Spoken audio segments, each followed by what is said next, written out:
Very good afternoon, all of you.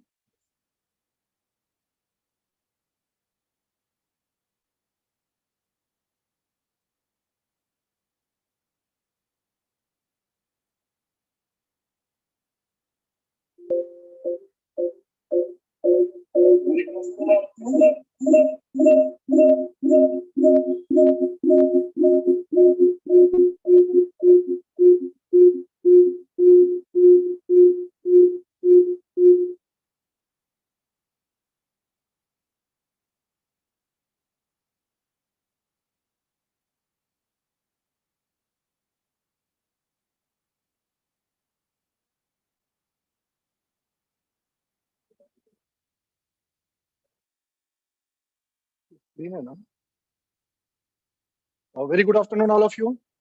Hope you all are doing good. May blessings be upon you all. Myself, Praveen Singh Chauhan.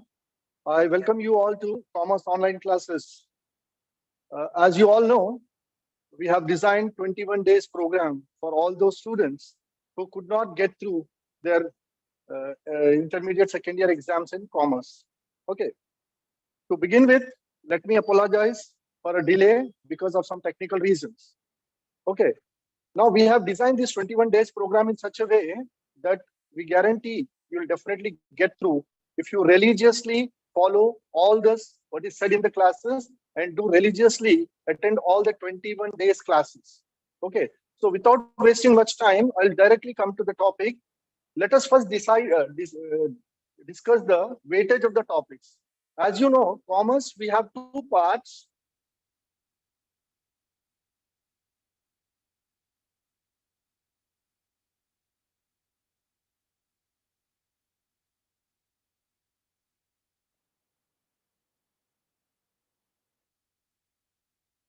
We have two parts. One is part 1, that is theory, and part 2, that is accountancy. Isn't it? Theory, somehow you'll be able to manage by learning, by cramming the answers. The one area where you actually face problem is the accountancy part. So what I have decided is for the first 2 weeks, we'll have all the topics in accordance with the weightage in the IP paper. We'll be following accountancy for 50 marks. As I said, in accordance with the weightage. Okay. So the topics what we'll be covering is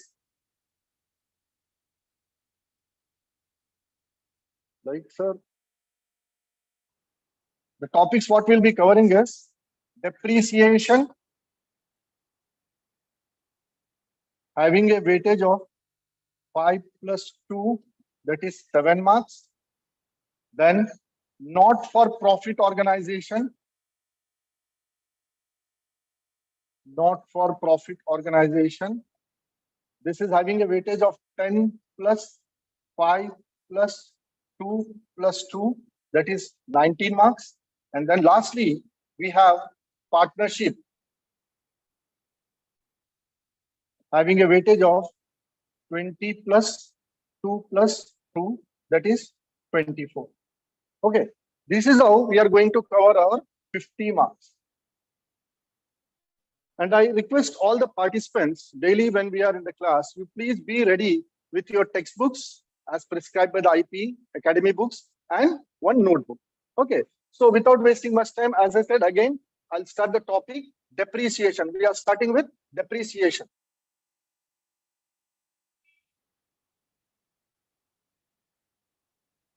In the first year, you have learned about fixed assets and current assets, right?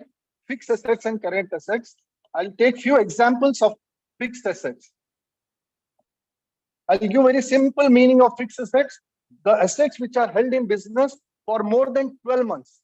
The assets which are used in business for more than 12 months are called as fixed assets. More than 12 months.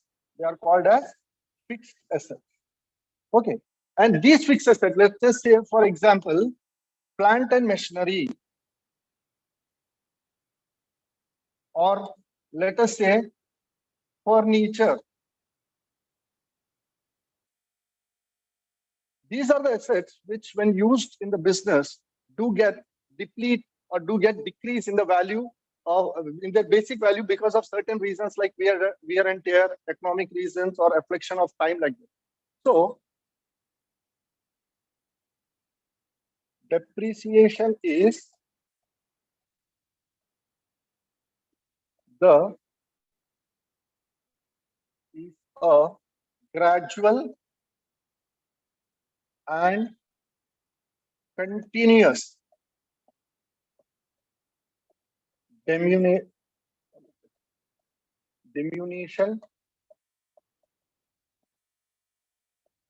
in the quantity, quality, or value of an asset. Well, this is the definition given. What is it? Depreciation is a gradual and continuous diminution in the quantity, quality, or value of an asset. So every business concern, according to conservatism concept, has to provide for depreciation.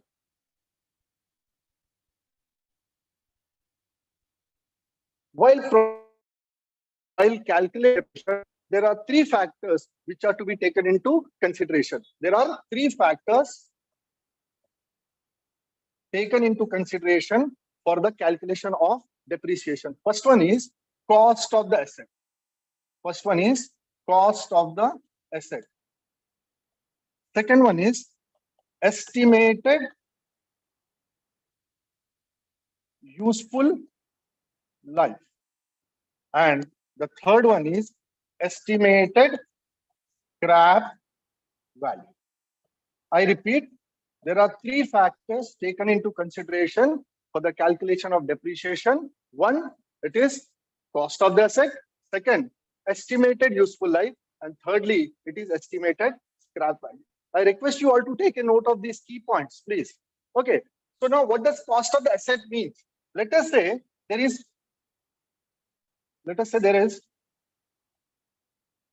A Limited, a company in Hyderabad. It had purchased plant and machinery in Mumbai. Okay. There is a company by name A Limited in Hyderabad. They purchased the plant and machinery in Mumbai. Let us say the cost of the machine is 20 lakhs.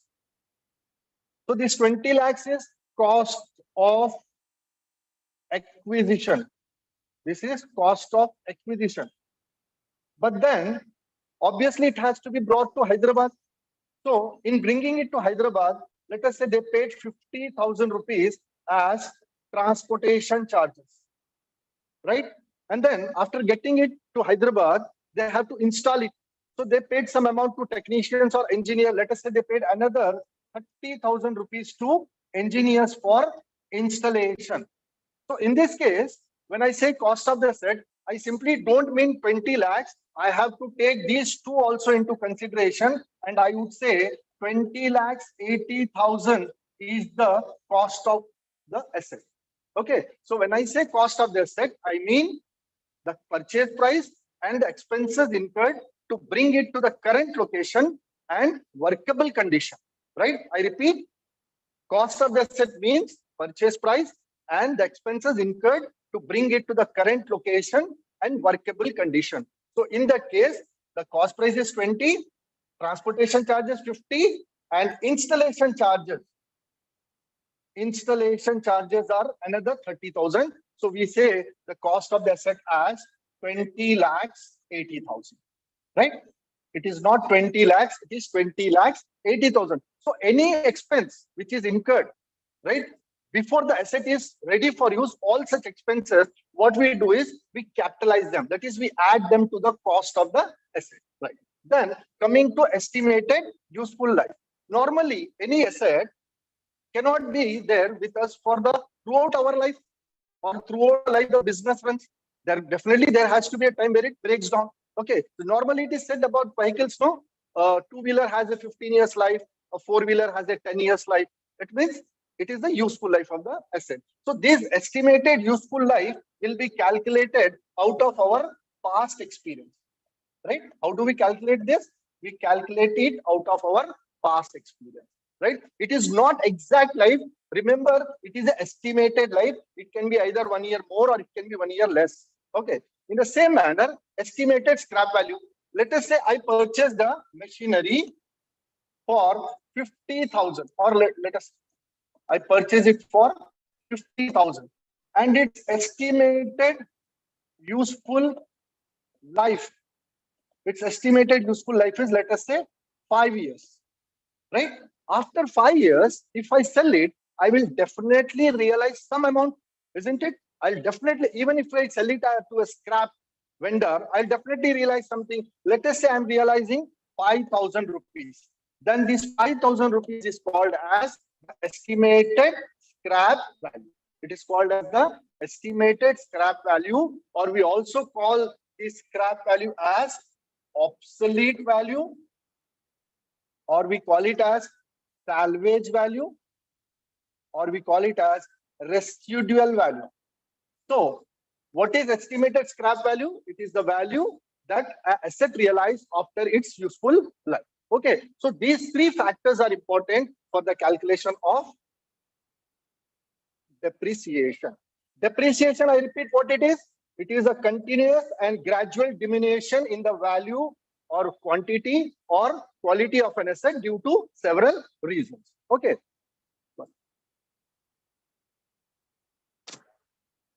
Then, how do we calculate depreciation? The formula to calculate annual depreciation is equal to cost of the asset minus estimated scrap value whole divided by estimated useful life. You take a note of this, please. Annual depreciation is cost of the asset minus estimated scrap value divided by estimated useful life. Let us say, for example, Messrs. Alpha Traders purchased machinery for rupees 80,000 and spent rupees 5,000 for its installation. Its useful life is say 5 years, and estimated scrap value is, let us say, rupees 15,000, right? So see, what is the cost price? It is 80,000, and how much amount they have spent for installation? It is 5,000. So in this case, when we say cost of the asset, we would take 85,000. Okay, the purchase price and the installation charges, we add those two and we take 85,000 as the cost of the asset. Then estimated scrap value. Okay, after 5 years of use, if you are selling it, we are realizing 15,000. Okay, we are realizing 15,000, and its estimated useful life is 5 years. So if we apply it in the formula, annual depreciation is equal to cost of the asset, that is 85,000, minus estimated scrap value is 15,000, whole divided by the life, it is 5 years. So 80 minus 15 is 70,000 divided by 5. It is 5 ones are 4. So annually, we have to provide depreciation of 14,000 for 5 years. Okay, 14 for the first year, second year, third year, fourth year, fifth year, right? This is how we calculate, and you get this for 2 marks. In your IP finals, this is a question expected for 2 marks. Okay.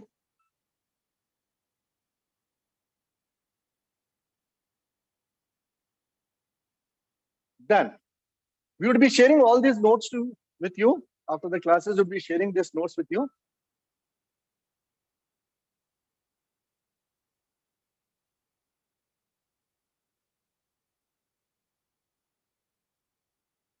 Let us take one more example. Let us say cost of the asset is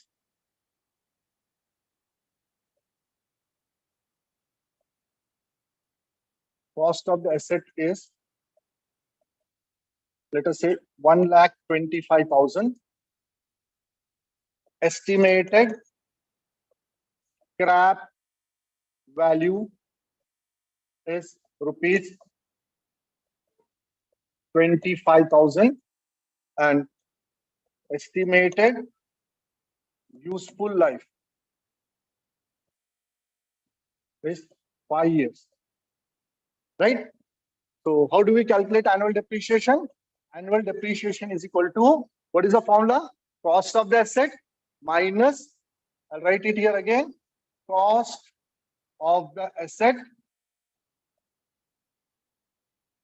minus estimated scrap value whole divided by estimated useful life. Okay, if you substitute it, what is the cost of the asset we have taken? 1,25,000. So 1,25,000 minus estimated scrap value is how much? 25,000. Whole divided by 5. So it is 1,25,000 minus 25 is 1 lakh. Whole divided by 5, it is rupees 20,000. So annual depreciation is rupees 20,000. Okay.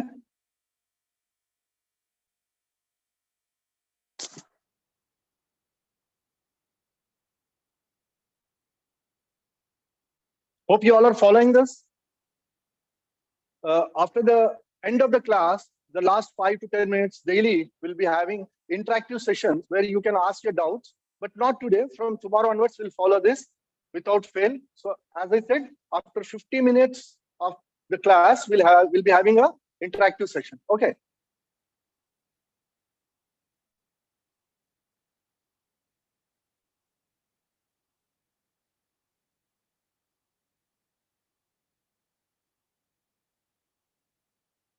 Then, as I said, this is for 2 marks.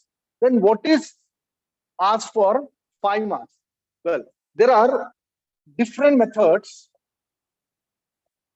There are different methods of providing depreciation.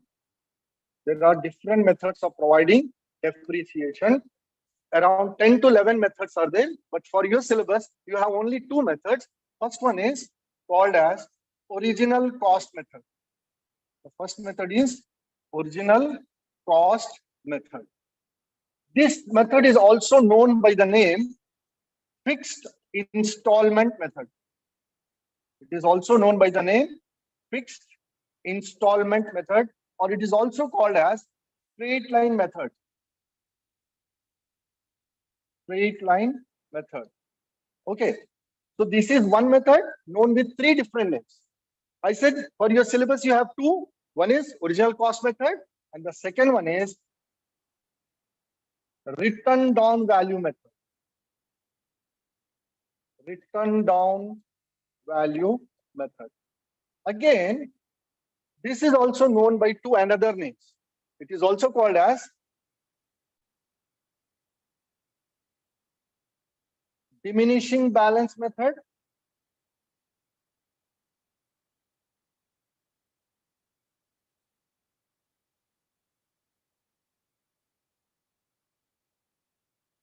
or it is also called as reducing balance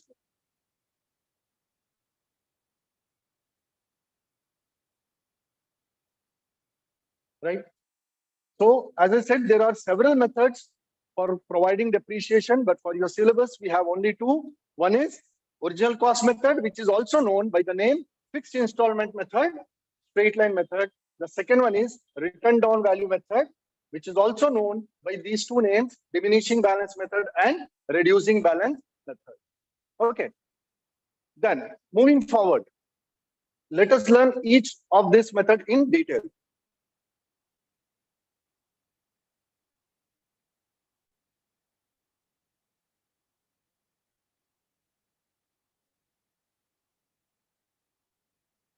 Okay, what is the difference in straight line method and diminishing balance method? That we'll understand. Straight line method and diminishing balance method.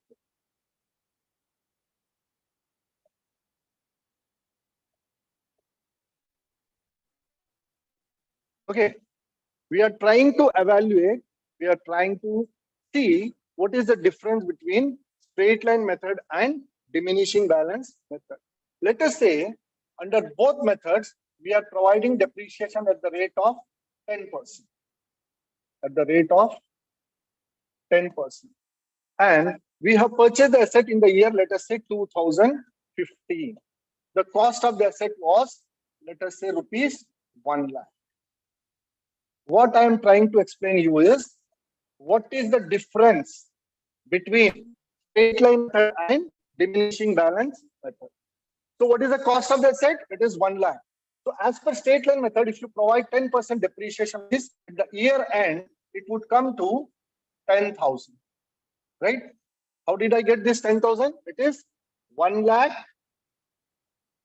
into 10 by 100, that is 10,000. Right? So 1 lakh minus 10,000 would give you 90,000. This 90,000 for the next year is called as return down value method, or we call it as the book value for the year 2016. Again, in the year 2016, we have to provide depreciation. We again calculate it on 1 lakh, that again would come to 10,000 only. So now the return down value is 80,000. Again, in the year 2017, if I have to calculate, I again have to calculate it on the original cost, that would come to 10,000. So the return down value would be 70,000. See this? What am I doing every time? I am calculating the depreciation on the original cost. If you remember, I told you one name for this method is original cost method. That is, under this method, we calculate depreciation throughout the life of the asset on the original cost only. The cost at which we have acquired, we calculate on that cost only throughout the life of the asset. That is why this is also called as original cost method. Right? Now let us come to this diminishing balance method. And I also told one more name for this, that is return down value method. Return down value method. Now let us see. For the first year, we will calculate on 1 lakh only, we'll get 10,000. Right? Under diminishing balance method also, for the first year, we calculate depreciation on the original cost only, and we arrive at 90,000 as the return down value for the next year. Now here, what were we doing? We were calculating depreciation every year on original cost only. But under diminishing balance method, we will calculate it on 90,000. So this year, I will calculate it on 90,000 into 10 by 100, which would come to 9,000. Right? So here, depreciation would be 9,000 and my return down value would be 81,000 for the next year. See the difference? Here, we were getting 10,000 as depreciation for the first year, 10,000 for the second year, 10,000 for the third year. But if you can see, here we got depreciation as 10,000 for the first year, 9,000 for the second year. Reason being, I have calculated depreciation on this value, which is called as return down value. Let us see for the third year now. What is the return down value for the third year? It is 81,000. So here, I would calculate on 81,000 into 10 by 100, that is 8,100. So here, depreciation would be 8,100 and the return down value would be 72,900. See the difference, you will be easily able to relate it. Here, every year we were providing 10,000, 10,000, 10,000. But here, first year 10,000, second year 9,000, third year 8,100. As we go down the line, every year the depreciation value will decrease. That is why it is also called as diminishing balance method, or we also call it as return down value method, because every year we are calculating depreciation on the return down value. Okay.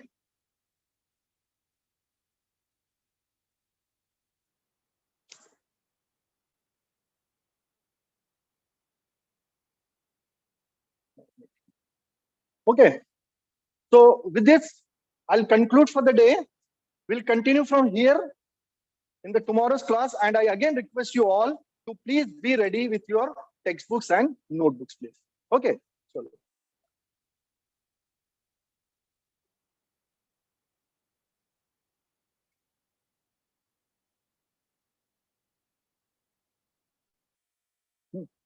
ये हो गई फिर next first year की class